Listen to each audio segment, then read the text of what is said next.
Moving on up the card, we have Alex Caceres, Alex Bruce Leroy Caceres taking on Julian Erosa, and these are two guys in the featherweight division who have insane reaches, 6'1" and 5'10" respectively. Julian Erosa is a really tall guy for 145 pounds. To be 6'1" and have a 74.5-inch reach, fighting out of Extreme Couture at 33 years old. He is the -180 favorite. Julian Juicy J Erosa coming in at 28-9. The 5 on in, he has a unanimous decision win over Hakeem Dawodu 2 months ago. He has a split decision win over Steven Peterson 9 months ago. A year and 3 months ago, he got the submission over Charles Jordan in a very interesting fight. He took a loss a year and 4 months ago, 1 month prior to that, to Sungwoo Choi via TKO. And then, just a bit ago, a year and 9 months ago, he has a TKO flying knee win over Nate the Train Landwehr.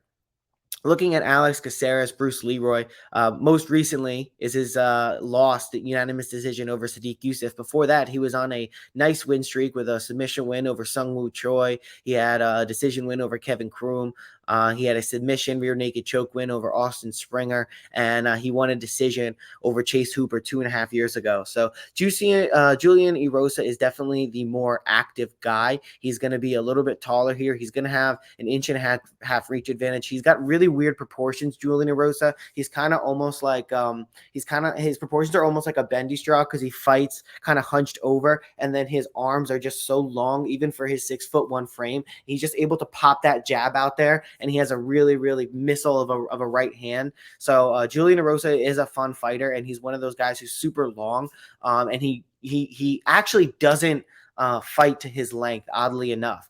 He is the longer fighter in a lot of his matchups, but for whatever reason, he doesn't use that to stay on the outside. He'll still come in, and it makes his uppercuts and his hooks a lot easier to land because, if you have shorter limbs like me, your uppercut has to come, it has to make it has a larger path to travel. When you have a longer forearm and subsequently a longer bicep, it's just almost like an uppercut, but used as a jab. So if he can get in and pop that uppercut jab, it's going to be really, it's going to be hit to his advantage. So having that reach advantage, if he can pop a jab out there, and then if he gets on the inside, do that like uppercut jab that I was talking about, I think that's going to get him some really effective and positive.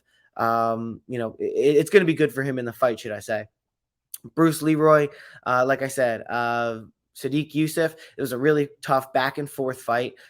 In his wins, he is a fun fighter. He does, if you get him on the ground or you drop him, he is going to spin around. He is going to try and do some of those wild things, to wrap up a leg or try to tie you up. He fights like Bruce Leroy. I mean, kind of Bruce Lee is what I get when I think of him, and that's probably not for any like real reason, any tangible reason, but just kind of the mythical Bruce Lee. But yeah, he kind of fights kind of like open like this. I can put this down. He kind of fights open like this. He's going to pop out the jab. He's actually in this fight, I think, going to fight like the longer fighter.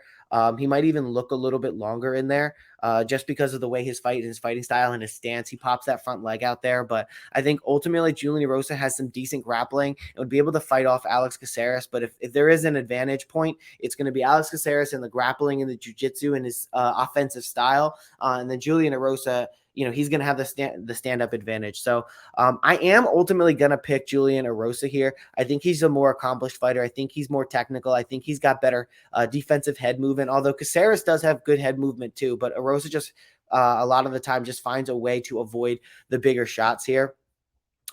He's looked good against Dawodu. He's fought to these decisions before. He's fought the 3 rounds. He hasn't trailed off. And Caceres, because he's got such a wild style, as the fight goes on in the 2nd round, in the 3rd round, sometimes he can gas out a little bit and he can get tired. So in a war of attrition, I'm going to pick the longer fighter here. So the pick is going to be Julian Juicy J Erosa.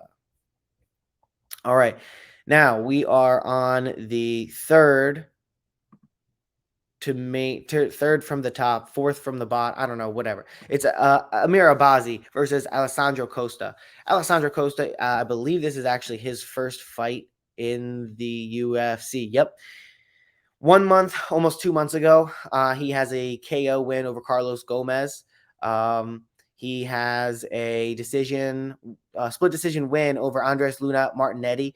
The 12-0 Andres Luna Martinetti, easy for you to say, 3 months ago on the Contender Series, but before that, has a win over a 10-2 guy, a win over a 12-5 guy, and then a unanimous decision win over a 5-5 guy. This is a guy who's got some knockout power to his name. And that's where he finds himself here. But ultimately, I think his knockout power is from guys who are just not of the caliber of fighting that the UFC is going to entertain.